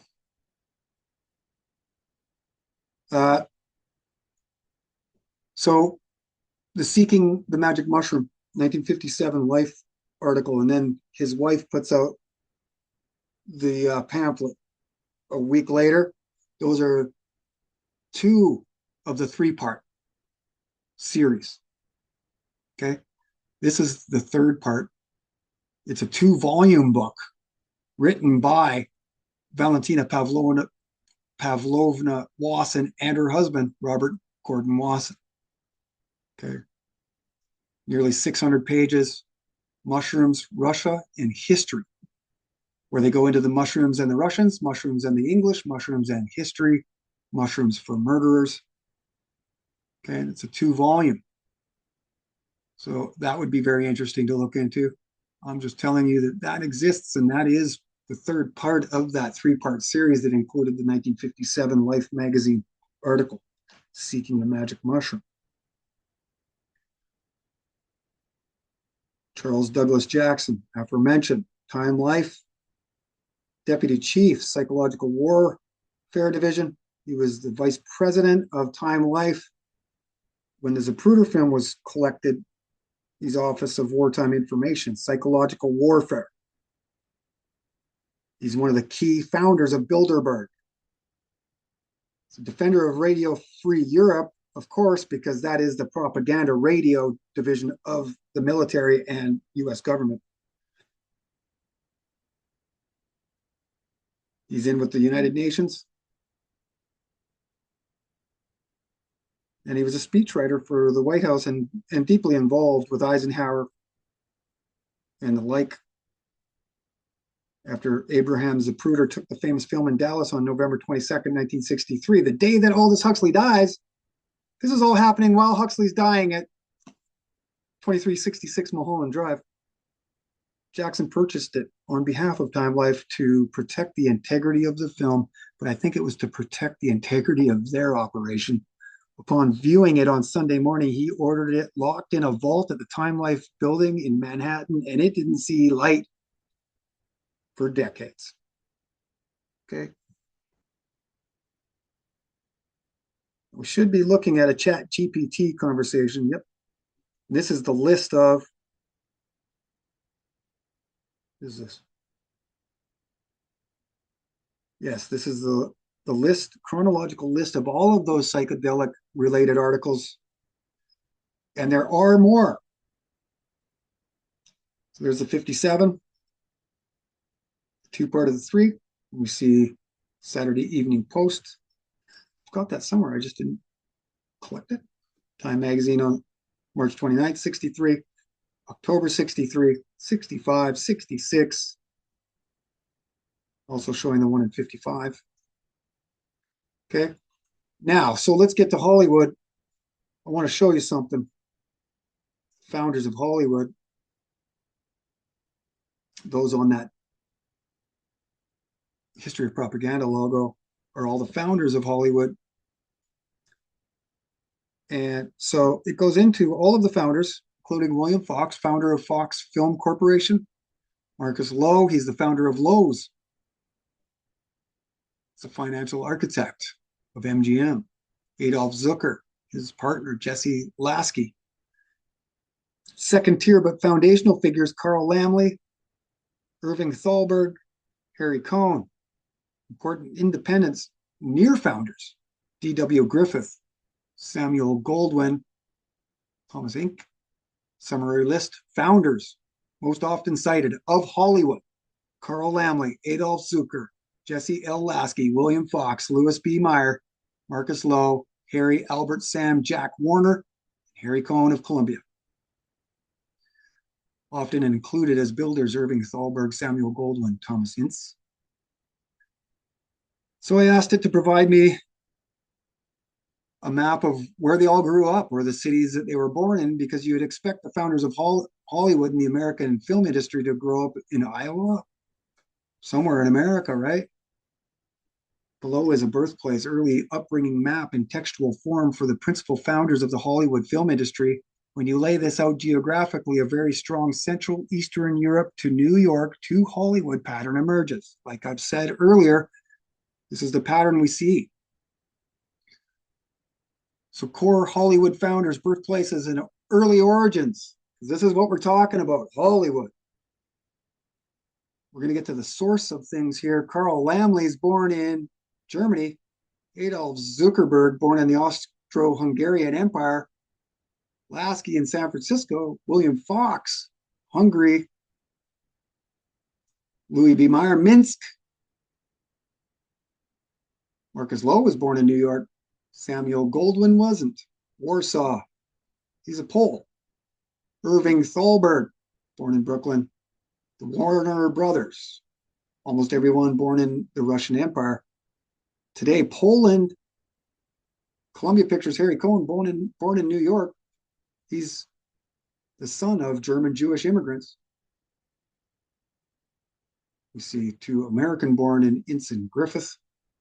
Geographical pattern, Eastern Central Europe. Minsk, Warsaw, Krasnozilk, Riech, Laufheim. Okay, so what ChatGPT says here at the end,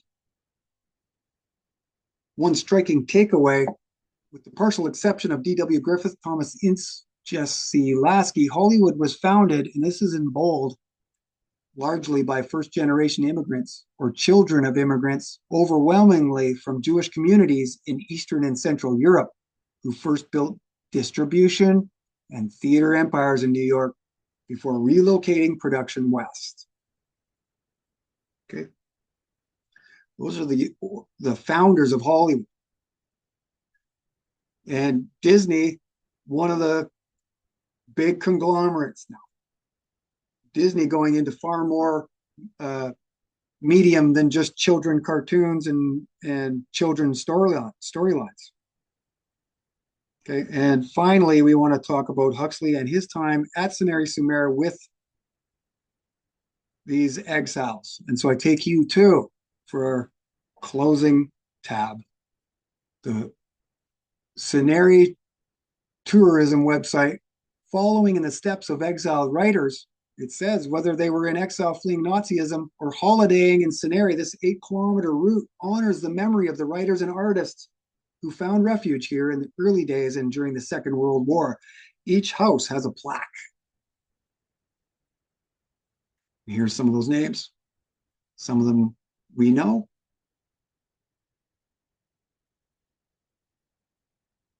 Katya and Thomas Mann to the left. There's pictures of him in Sanary-sur-Mer. There's Leon and Martha Furtwängler. Some of these pictures will be at the Villa Lazare. They lived in 2 or 3 different places, but this Villa Lazare is less than a kilometer from where Aldous Huxley wrote A Brave New World. And if you look if you read this article, it says that they definitely communicated and they knew that Huxley was there and definitely met. But in this story, they painted as if they didn't like Huxley or Huxley didn't like them. And we've just blown that right out of the water because we watched where they moved to and how they communicated and worked together in Los Angeles writing screenplays, overthrowing Hollywood. So, Scenario Tourism website, largely apologist for this Marxist movement. And so that's where we are going to leave Brave New World Order with part 2. And I think that closes the door on Aldous Huxley. I will be moving on to further research, most likely into the pop music industry. So look forward to that. And if you've made it this far, I appreciate you. Thank you very much. We'll talk to you next time.